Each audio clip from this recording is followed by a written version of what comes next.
So we're in this bus yard at the fringe of the area that Shia Islam once controlled. And we meet a guy there who's this very friendly guy who worked in a sandwich shop named Shadi, who lived in one of the few intact neighborhoods there called District 11. And he starts describing what life was like for 4 months for him under Shia Islam. And he described it as living in a miniature Saudi Arabia. He said it was like hell on earth. It was like a horror show.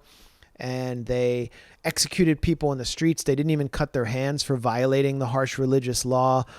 Tons of women were disappeared. He said women were 5 raped. women just in his immediate vicinity that were his neighbors were kidnapped, disappeared. He never saw them again. I mean, what he described really was what so many people went through, and which was never conveyed back to the Western public, which is that they actually preferred living under the control of the government, which was not a democratic government by any means, but which allowed for pluralism and people to have a normal life. And what he said was, people initially welcomed them in. They thought, oh, this is the true Islam. We support them. But then after living under them for a few days or a few weeks or a few months, the whole population turned against them, and they welcomed the government back as their liberators. I'll never apologize for the United States of America. Ever. I don't care what the facts are. Why are we going to sit down and talk to these quote-unquote moderate rebels? Who are the truly moderate rebels? The search for the moderate rebel. Do these moderate rebels exist?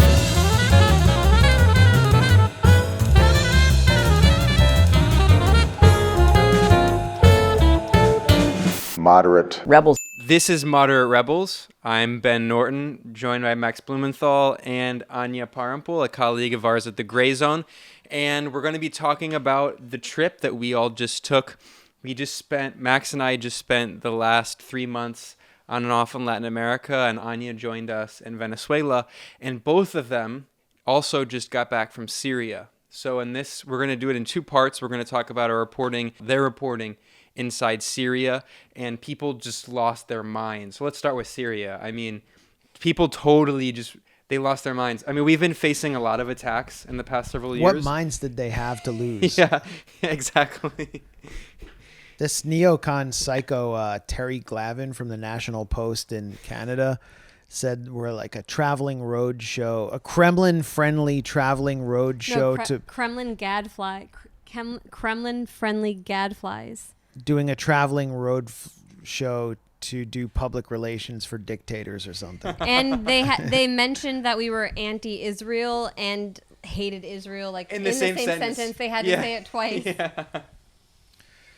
I'll just take in it. Case. Yeah. We're most known for hating Israel, promoting Maduro, and hating Israel. Yeah. I promoted Maduro by interviewing him. Anyway, I mean, people lost their minds, but that really isn't what I want to focus on. What I would say about Ralph Steadman plagiarist and Samsung socialist Molly Crabapple calling us a Nazi, or to fill in for people who don't know, he called her a Samsung socialist because Molly Crabapple claims to be this radical anarchist socialist, and she did an ad for Samsung, which funds the Center for Strategic and International Studies and is major neocon think tank. Yeah, and she also acted as a pimp for models, but that's a whole nother story.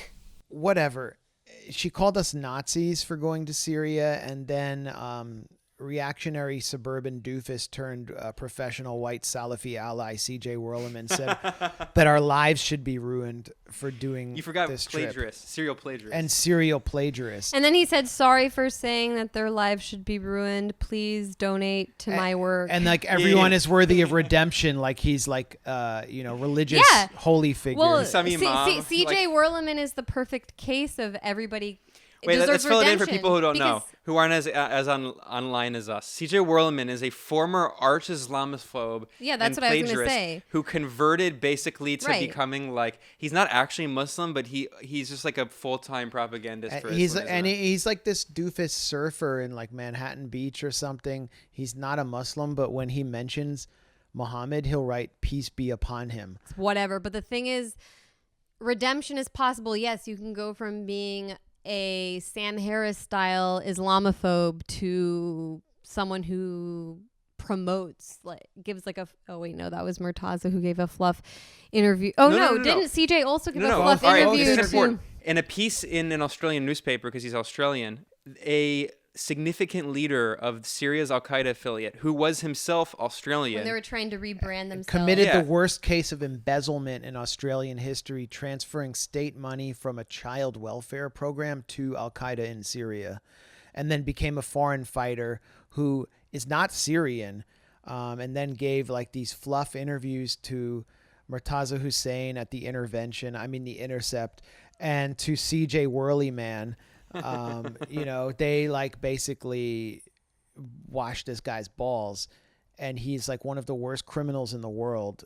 And he became the official spokesperson of the rebranding of Syrian Al-Qaeda, which rebranded as Jabhat Fatah al-Sham. And then CJ Whirlyman wrote this op-ed in which he brags that this Syrian Al-Qaeda, he's not Syrian, this Al-Qaeda propagandist in Syria personally reached out to CJ and thanked him for his Syria so-called reporting. Exactly. And he brags about this. So you have a guy who was a Sam Harris-style, basically neoconservative Islamophobe, and is now still a neoconservative, but is actually bragging about how he's doing propaganda. Hey, everyone deserves redemption. Everyone deserves redemption. And here's my Patreon.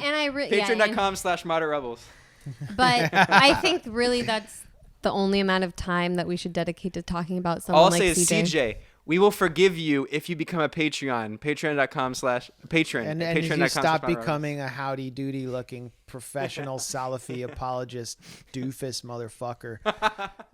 Anyway, the only other thing that I think is worth saying about the attacks is that the ones that Anya got, by extension of the smear piece that was released in Tablet about Nir Rosen, those were the only ones that were actually offensive because they took it so far and like blamed someone like Nir for the death of journalists, and they claimed that Anya was getting paid by someone close to the Syrian government. Like that is extreme. That's the kind of stuff that I think has to be confronted, and I think should be perhaps legally confronted. The other shit, it's like, I just don't care what you have to say. If anybody else, I just don't hear them. It feels like background noise. I care in the sense that, we have to understand what it is and put it into context. There is not this kind of echo chamber in English language media with all of these blue check marks around Venezuela. You get the escualidos, you get the people in Spanish who hate you and like attack you and threaten you and so on. But Syria is a whole different matter. Syria was the subject of this gigantic multi-million-dollar information war. That was billions. That was built. Well, there was a $1 billion arm and equip program, but it was part of the hybrid war on Syria. And so you have this really virulent echo chamber that spans academia, corporate media, with people like Clarissa Ward, who called me a drug addict because I went to Syria. Her tweet was the only other one really like highlighting spasms of rage. She said she was having spasms of rage. So you basically confess to being a spaz. That's not like a thing you want to just like. And she said, are narcotics involved? And and then I'm having spasms of rage. Like she's what reading. What would that even be? She's reading. She said, "I'm reading a thread of a certain journalist and having spasms of rage." Like, okay, so you're a spaz, and I told her, break your Captagon in half. But anyway, wait. She specifically said, "Are narcotics involved?" And my response to her was, "Our intelligence." When you went to Idlib, I mean, it's the same thing. She went to Idlib. And we reported at the Gray Zone on how she worked with a propagandist for Al-Qaeda, who is a whole strange... Bilal Abdul Karim, who's an American who went to Al-Qaeda-occupied territory. I think, he's, there's more to it than that. But he was hired as her fixer for a Pulitzer Prize-winning fake investigation, which was propaganda for the insurgents. In any case... she attacked us. Well, wait, you didn't mention the most important part. So, really quickly, Clarissa Ward worked with this guy, Bilal Abdul Karim, and then she won an award. And then erased him. And of course, Bilal Abdul Karim complained about this. And he did all the work. Like, he knew all of the Al-Qaeda guys and like So hooks anyway, her up. Clarissa Ward, if you go to her Instagram account, it's her like covered in niqab and hanging out with Al-Qaeda in Syria. And she freaks out because you two hung out with Syrian civilians who aren't armed insurgents, who aren't supported by the CIA. But the point is that they have this echo chamber. It spans academia. So you have people like, rageaholic online stalker Idris Ahmad at Sterling University, who's protected for some reason, even though he doesn't do any journalism, even though he's a journalism professor. And he spends all of his time attacking journalists and attacking people. And then you have Clarissa Ward in corporate media. You have all sorts of people who participated in the echo chamber. And then you have all of these lower level figures, the trolls who, if you look at their Twitter bios, they're like freelance journalists, or they'll say words and they were in this or that publication, but they don't, it's unclear what they actually do, but they spend all their time talking about Syria. But, in the past, 2 years ago, when the battle for Aleppo was raging, and it was a really pivotal point in the Syrian proxy war. It wasn't just the echo chamber that was facilitating the attacks or generating the attacks. I mean, you had a much wider range of people, but it was this echo chamber, which is plugged in, which is a part of an operation, a very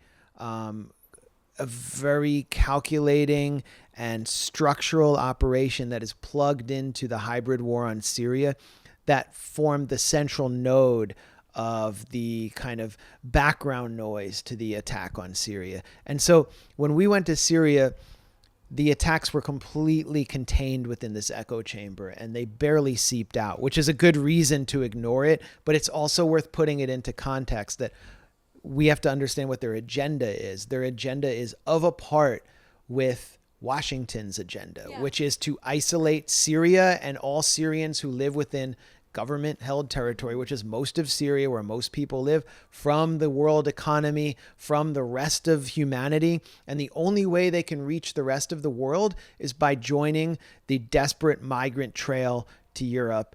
That's the only way that we can see them as human, is if they become refugees. We can't see them as human if they are proudly nationalist Syrians who decide to stay in their country and resist this what's now a ruthless sanctions regime. That's the next phase of the war. So we went there, and let's be like totally honest. We went there as part of the General Trade Union Forum.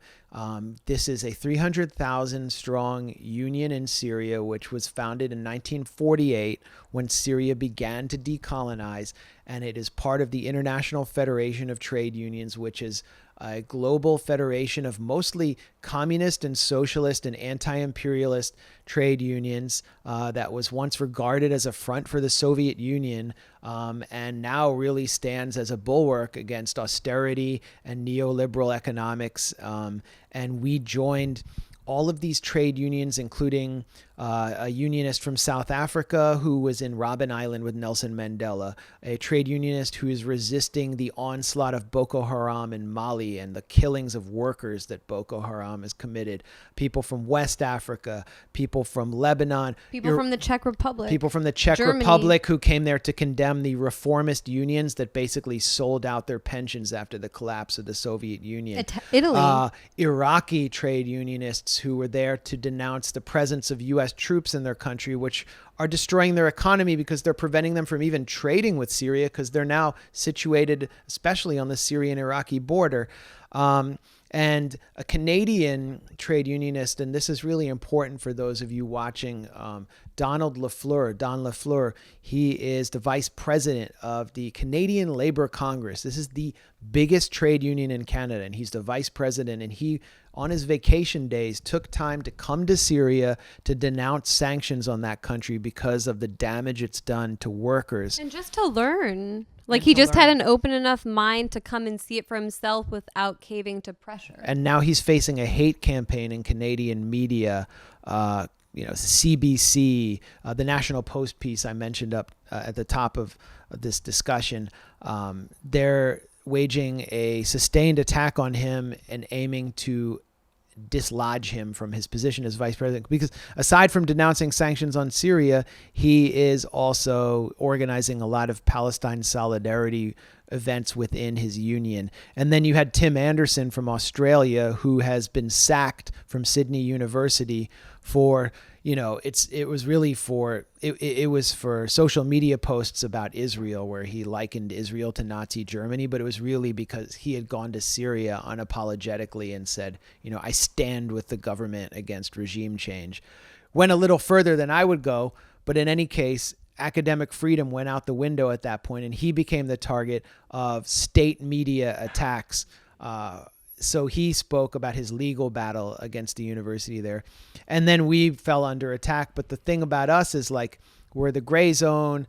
We're sort of self-sustaining. You can't, like, fire us. So it's very frustrating for people because we're still out there and we have a platform, and you can't fire us. You can't do anything to us. You could fire yourself, Max. Yeah, I would have to fire. Self-flagellation. I would have to fire myself. Anyway. So, first of all, we went to this conference for 2 days, and it was interesting to hear about the. Well, it's clear you were in Syria for 10 days total. So it was 10 just days 2 total. of the 10. So the conference gave us access to Syria. It's very hard to get a visa to go into Syria as a American citizen, and that's why I took that opportunity. And the trade union does function under the auspices of the Syrian government. So it's like, that's, what Trump calls animal Assad. That's like forbidden in the U.S. But we went there for 2 days, and we, got to meet Syrian workers who had suffered horribly under the proxy war. I met a guy named Ibrahim Darwish, who is a hospital worker whose leg was blown off on his way from work by a rebel mortar. Met a woman whose father was killed in a car bomb. According to this General Trade Union, 12,000 civil service workers have been killed in the proxy war, and 3,000 have been disappeared or kidnapped.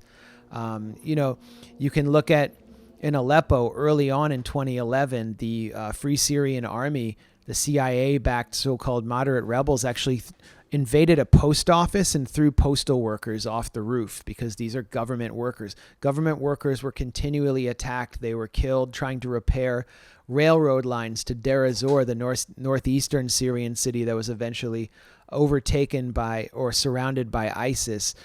They were slaughtered in the I think it's called the Al-Arda industrial zone, which we actually drove through, which is northeast of Damascus. Al-Nusra, the Syrian Al-Qaeda affiliate, slaughtered 32 workers there who were all of religious minority groups, including Nabil Barakat, who was beheaded and slaughtered along with his family. And they took photographs of his severed head on his own cell phone and sent it to his mother in 2013. This was the, I think it was called the Al-Arda massacre.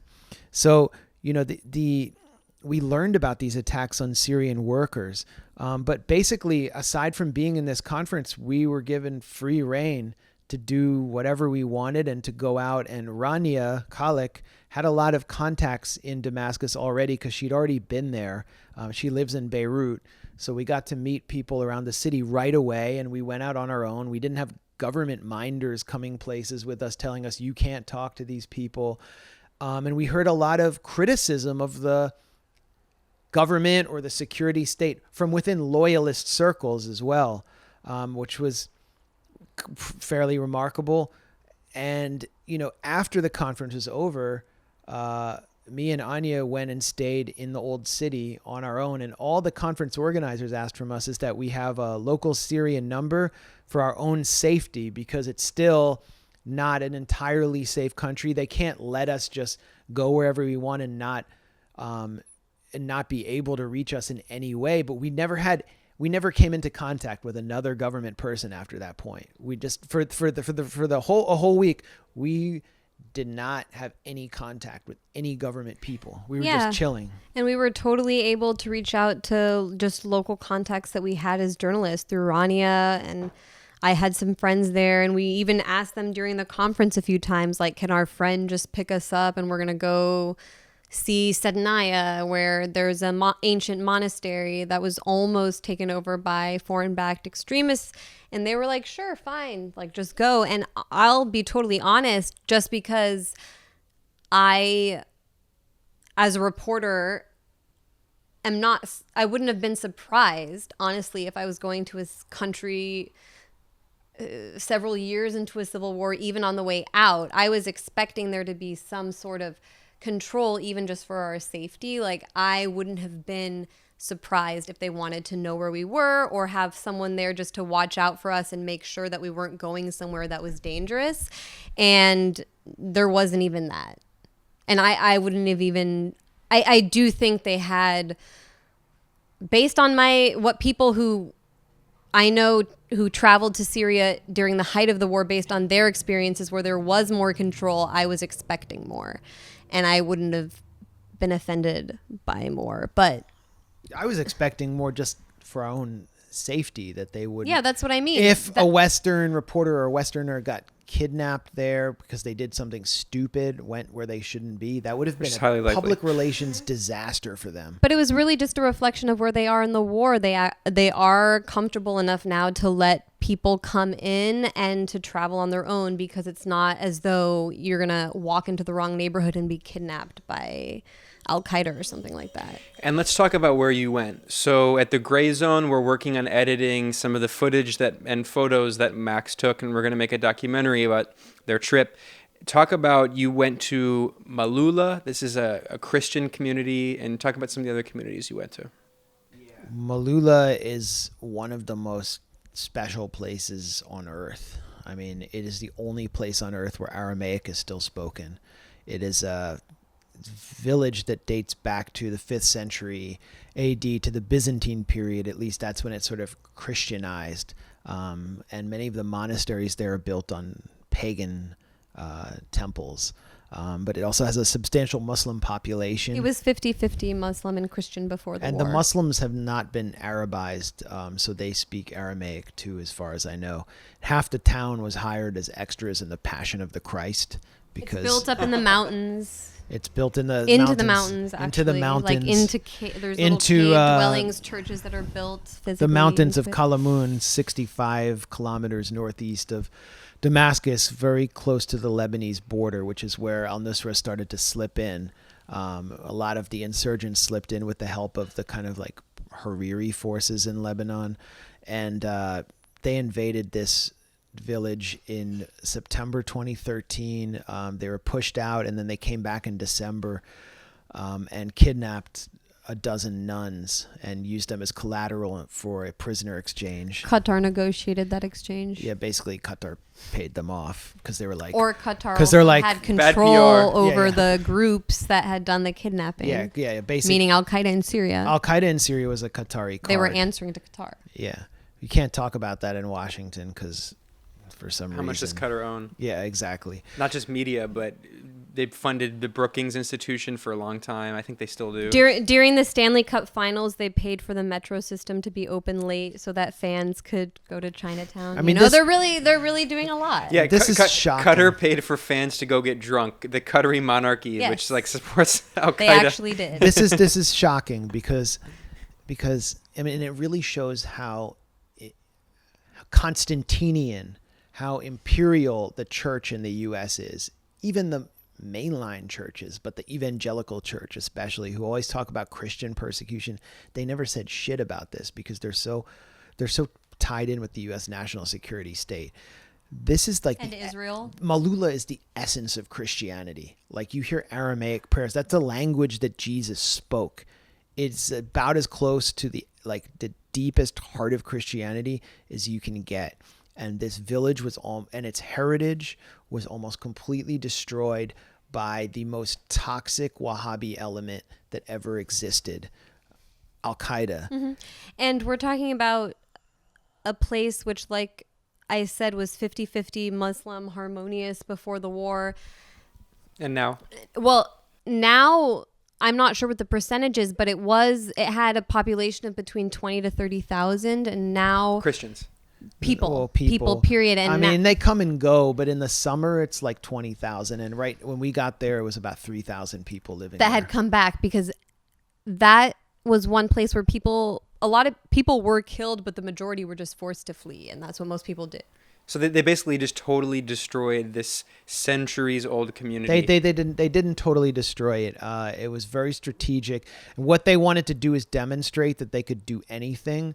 So they kidnapped the nuns. They didn't. They didn't hard. And who's they? Who are these so-called rebels? Al-Nusra, Jabhat al-Nusra, and they didn't harshly abuse the nuns. They were, they recognized that they had a lot of value, and they wanted to get a lot of their prisoners out. And they ultimately did get 300 of their own prisoners out. But they did burn parts of the monasteries. They destroyed a lot of relics. So a lot of the relics. They looted all the churches too. That's the thing. They stripped them of the gold and any valuable art pieces. And in the videos and photos that Max took, which you can see at the Gray Zone, thegrayzone.com, talk about the faces that were all taken off. So we saw a lot of relics that had faces scraped off because centuries old in relics. Wahhabi Islam, which is not, this is not, the mainstream Sunni or Shia Islam. The human form is considered idolatry. To show the human form is idolatry. So, I wrote in The Management of Savagery about how the USAID made these textbooks for children who were living under the control of the Mujahideen in Afghanistan, and they used these they had math problems for them that how many Soviet soldiers were killed in this battle, and like to indoctrinate. How many fled and how many are left? Exactly. Yeah. How many had their eyes burned out or whatever. But the Taliban basically repurposed those books, and all they did was they removed the faces in the pictures, because that was their austere form of Islam. So you could see it in this village still, the remnants, the Virgin Mary, there was a big Virgin Mary statue that was overhanging one of the cliffs. Kind of like the Christ in Rio. And this stuff is from from 500 Yeah. CE, right? Yeah. So this is 1,500-year-old relics that were just completely defaced. Some relics were several hundred, but they were blown up. 3 or 4 centuries. But it's similar to what ISIS did in Palmyra, where they just destroyed all of this history. And we were able to see it. We couldn't get out to Palmyra. Hugo Chavez actually visited Malula in 2009, and we went to one of the churches he visited, and we were shown which windows were used by al-Nusra for sniping. And talk about the hotel. There was a luxury hotel in Malula. It's called Al-Safir Hotel. It was a 5-star hotel that religious pilgrims would use, and regular people would go up there because it was such a beautiful view. And al-Nusra turned it into a base of operations and established a sniper's nest to control the village. And this hotel had to be blown up by the Syrian Air Force, assisted by Hezbollah and the Syrian Social Nationalist Party. Basically, Hezbollah, who's described as the worst terrorist in the world by Mike Pompeo, rescued one of the most ancient sites of still living Christianity alongside the Syrian army, but they blew up the hotel. And it's still destroyed. So it's pretty. And a quick note on that: there was a very interesting article published about these Christian militias in Lebanon that were, and in Syria too, but especially Lebanon, when ISIS was taking over border towns. These Christian militias fought side by side in alliance with Hezbollah against ISIS and Al-Qaeda. Of course, you're not allowed to talk about that. So we hear this myth that the U.S. government propagates that Iran is the biggest supporter of terrorism. Meanwhile, Iran has the largest Jewish community in the Middle East outside of Israel. And where are the Jews in Saudi Arabia? Where are the Jews in other U.S. allies? Of course, they have all been ethnically cleansed. And similarly, another major Iranian ally, Hezbollah, also defended the Christian minority. U.S. allies were the ones ethnically cleansing the Christian minorities. We also passed on our way to Malula through the hills of Arsal, which was the final Hezbollah operation in Syria, where they defeated the final remnants of Al-Qaeda. And it was those hills where Al-Qaeda they had caves there, like Afghanistan, where they hid out, and that's what they used to invade Malula. So Hezbollah extricated them finally, and that's how they preserved and consolidated the survival of the Christian communities in those areas, which date back to the 5th century AD. We were sitting with a SSNP member drinking a beer, and he just said, we're having this beer thanks to Hezbollah. That's kind of the attitude a lot of people have, so I think we can talk also about staying in Bab Sharki, which is another Christian area. I mean, we're talking about a lot of Christian areas, but we wound up meeting, average Sunni Muslims who lived under the control of these Wahhabi militias, and they suffered the most. So we wound up staying at the easternmost gate of the old city in the Christian quarter. And, if you walk 5 minutes away, you're in the Shia quarter. It's not a Shia quarter, it's just a Shia neighborhood. But this is a Christian area. It has, a really flourishing bar scene at night. But it also has some of the most historic Christian sites. For example, where Saul became St. Paul. Roman Christians fled persecution there. And you're enclosed in the old city, so you feel kind of secure in a way. But when you walk out of the gate, you're at this highway and everything feels wild again. You feel like, you're in an open city, open third world city, all just tons of traffic and smog, and it's not so beautiful. And we walked across the highway, and that's really where the spearhead of the final assault of Jaish al-Islam took place. Jaish al-Islam was a Wahhabi militia funded by Saudi Arabia, led by a Wahhabi fanatic, Zahran al-Lush, who had pledged to cleanse Syria of religious minorities. And a quick note on this, on the origins of Jaish al-Islam. You can find articles back in 2013 in Reuters and The Guardian about how Jaish al-Islam was created specifically by Saudi Arabia as a counterbalance against al-Qaeda, because al-Qaeda was becoming the dominant so-called rebel force, and it was obviously bad PR for the so-called rebels. So Saudi Arabia spent millions of dollars creating its own al-Qaeda light with a different name. And it was also, al-Qaeda was also a Qatari and Turkish card. So Saudi Arabia wanted some skin in the game. And they wound up coming really close to overtaking the old city, and really, they'd moved so close into Damascus that mortar shells were falling on the old city all the time. I mean, you can talk about like when we went to the carpet shop. We went into a carpet shop, and immediately the owner, when he realized we were from the U.S., he said, "You've made me so happy even without a sale, because the fact that U.S. citizens are here means that things must be getting better." Because wow, he didn't know you were journalists. He just thought you were tourists. Yeah, no, I mean, nobody knew that we were journalists unless we told them explicitly. So he was just... And I'm sure once we started asking him questions, he could tell that we weren't just the typical U.S. citizens. Like, we had more of an understanding of what was going on. But he, first of all, was complaining. An important point to make about the perspective of someone like him, a worker, is that in the last year, since the military war has more or less drawn to a close, the economic war against Syria has ramped up, and it's reached points that weren't even felt during the actual war. So before the war, the Syrian pound was sold at a rate of about 47 to a dollar.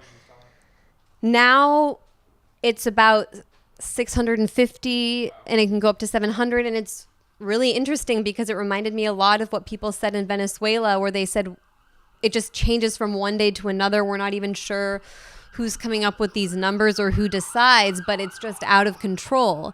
And so that was the first point he made, was that he was showing us all these carpets that he said he used to sell for thousands and thousands of dollars, that now he's like just lucky if he can make a sale for a couple hundred. That was the first point he made. And then the second one was, he was just telling us how he was like, one day I had a fight with a guy when I was parking, and I was 5 minutes late to work. And when I showed up to the store, a mortar had fallen and had killed. It had fallen. He said that his neighbor was playing dominoes in the street, and that the mortar had fallen between his legs. So when he got there, his neighbor's body was like sprayed all over the street. Crazy. And he said 5 people died in that attack alone. So this was just one story that we heard when we went into. Well, and it's also important because shop. it's an example of the civilians who were killed by the opposition, Right. Yeah. which you never hear No. about. Heard about. And if they are mentioned, they're always referred to as civilians in the regime, Assad Assad regime, territory. or they're called, in the words of the Wall Street Journal, Assad loyalists. Yeah. The Wall Street Journal wrote an article about how U.S. sanctions were hurting all of the civilians in government-held territory and referred to the millions of Syrians living under the government's control, which is basically all of the country, as Assad loyalists. Yeah. No. So if Al Qaeda attacks a U.S. city again, which they did, by the way, and that we're supposed to never forget. But meanwhile, the CIA has been allied with Al Qaeda for the past 18 years. But wait, before that. Well, of course, the CIA helped create Al Mortars were Qaeda. one No, of but the the- point is that if Al Qaeda attacked a U.S. city and blew this guy up, and then the foreign media outlet says, rebel attack kills 6 Trump loyalists. Yeah, in it would be regime absurd. stronghold. Exactly. Well, yeah.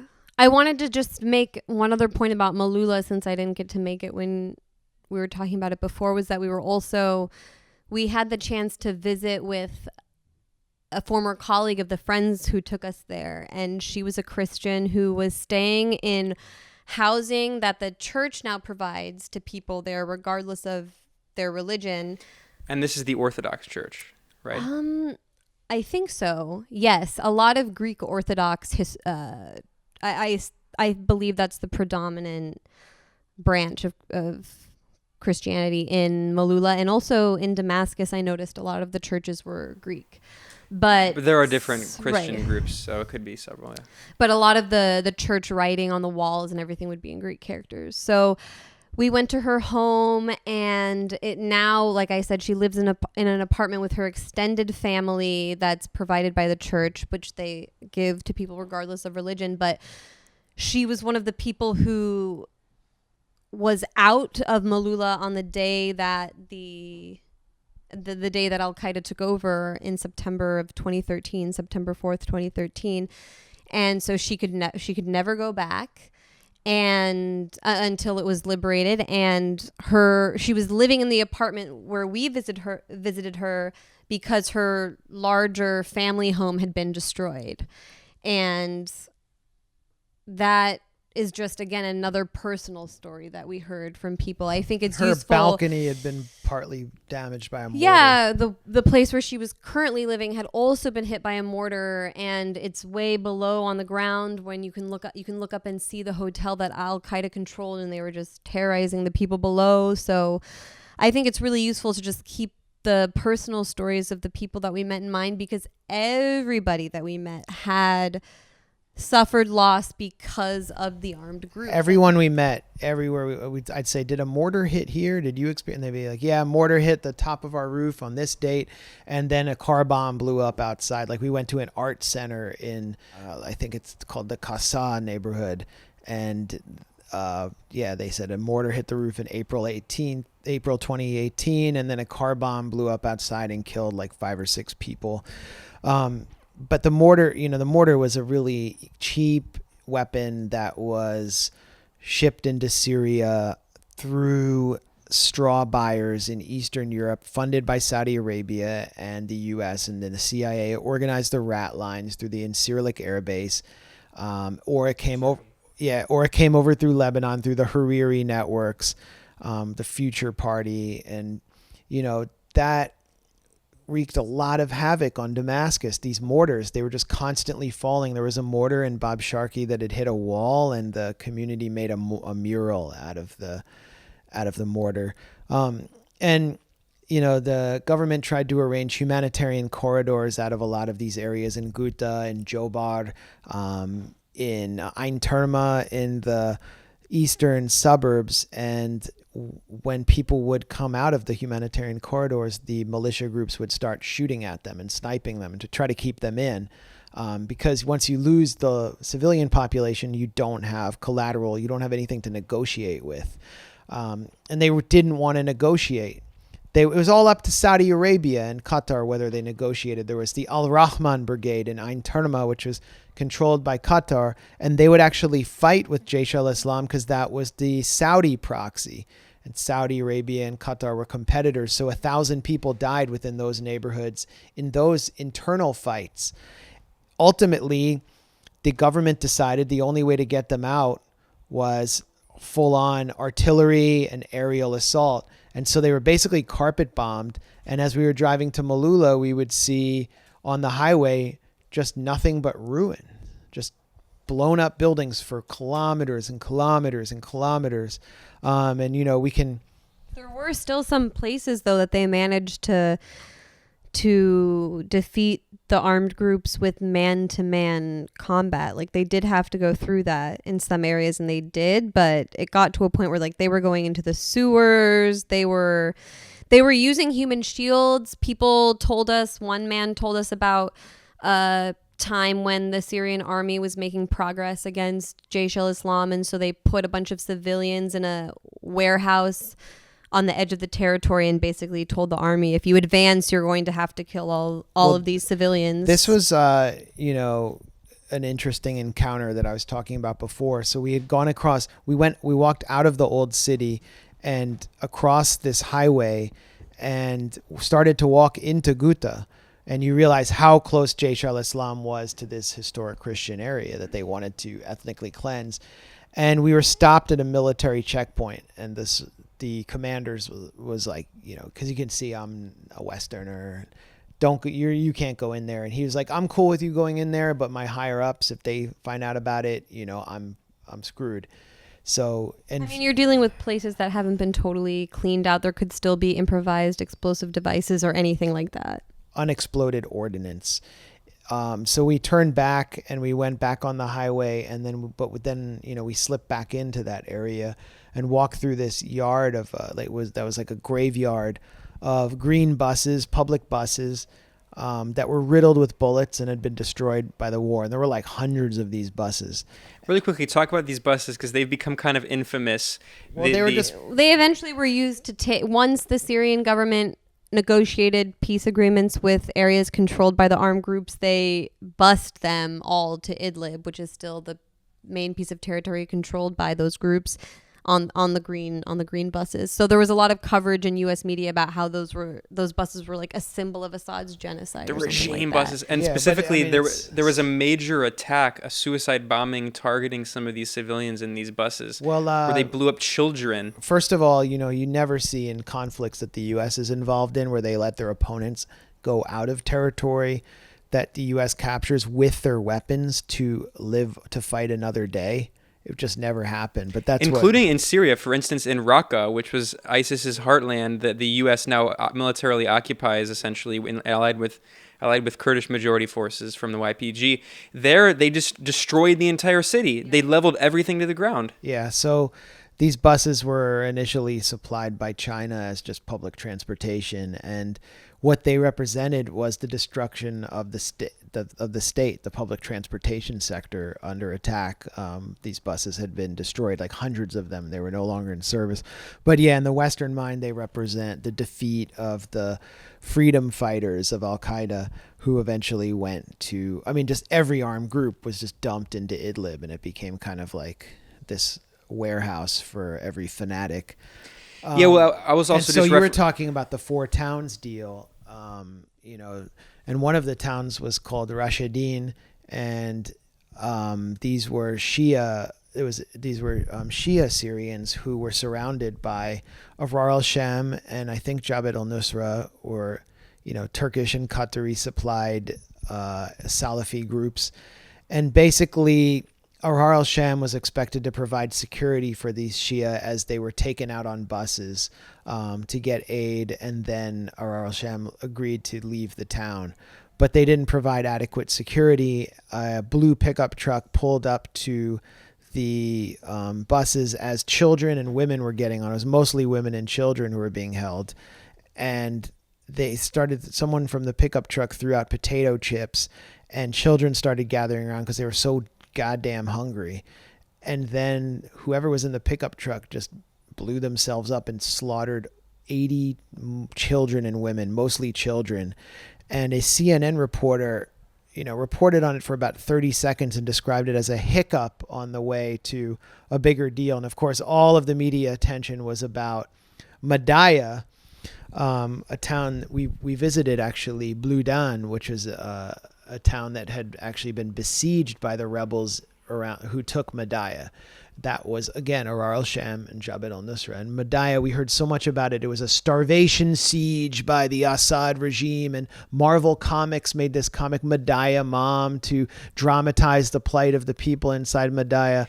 Meanwhile, millions of Yemenis are being starved to death. But we don't have to do that. But also Exactly. It's also that the siege was being carried out by the Of course. armed groups. Yeah, so when the people from Medea and I'm just pointing out the double standard. It's just so obvious. Yes. Marvel hasn't said a single word about No, but Yemen. it's a goddamn cover-up. And when the people from Medea came out, they gave a press conference and they said Al-Qaeda and Arar al-Sham stockpiled all our food. They stole all our food, and then they tried to sell it back to us. And so that's why we didn't have food. There was tons of aid going in, and there was tons of food, and these groups just stole it. So anyway, we're in this bus yard at the fringe of the area that Jaish al-Islam once controlled. And we meet a guy there who's this very friendly guy who worked in a sandwich shop named Shadi, who lived in one of the few intact neighborhoods there called District 11. And he starts describing what life was like for 4 months for him under Jaish al-Islam. And he described it as living in a miniature Saudi Arabia. He said it was like hell on earth. It was like a horror show. And they executed people in the streets. They didn't even cut their hands for violating the harsh religious law. Tons of women were disappeared. Women were 5 raped. women just in his immediate vicinity that were his neighbors were kidnapped, disappeared. He never saw them again. I mean, what he described really was what so many people went through, and which was never conveyed back to the Western public, which is that they actually preferred living under the control of the government, which was not a democratic government by any means, but which allowed for pluralism and people to have a normal life. What he said was, people initially welcomed them in. They thought, oh, this is the true Islam. We support them. But then after living under them for a few days or a few weeks or a few months, the whole population turned against them, and they welcomed the government back as their liberators. And as Anya was saying, in the final stages of the battle against the Syrian government, Jaish al-Islam gathered a few hundred civilians and put them in a horse stable and told the government that, if you attack us, you'll kill them or we will kill them. So that ultimately led to the reconciliation deal where the Jaish al-Islam hardcore fighters got to go out on green buses to Idlib. He described one battle during which he said fighters started crawling out of the river Out of sewers. out of the sewers, and he said it was like a zombie movie or something like that. Because that was how they penetrated so close to the old city. And I mean, it really is like zombies. It's like zombie apocalypse. And it really sounded like a nightmare scenario where he was living for 4 months. He said every day they got up and thought they would die. And They're these like are the White Sunnis. Yeah, and of course they're not all Syrians. There's how many thousands and thousands and thousands of foreign fighters from Chechnya, from Xinjiang in China, from that was throughout more Europe, that was from other more parts of the Middle East. That was more Nusra than Jaish al-Islam. I mean, Jaish al-Islam was mostly local people, but they completely estranged themselves from the local population. And they were the corruption. I mean, we heard about corruption in the government, and everybody's complaining about corruption. Pretty much everywhere I go, everybody's complaining about corruption. But the corruption. Never in Washington for some reason. Well, it's legal in the U.S. Yeah, it's just you just legalize it. But the corruption of these freedom. groups was, to the point where they would loot any holy site. They just looted everything. Oh, yeah. And Shadi, the guy we spoke to, described exactly what the people in Medea described, which was the theft of food and then selling it back to the population at inflated prices. Or only giving it to people who agreed to fight with them. All right, so we're going to end part 1 there, and we're going to continue our discussion on Syria and Max and Anya's reporting on the ground there. In part 2, we'll be talking about the effects of the economic warfare and sanctions, which are the new phase of the international war on Syria. So definitely join us in part 2 here at Moderate Rebels. If you want to support our show, please go to patreon.com/moderaterebels. And as always, thanks for listening.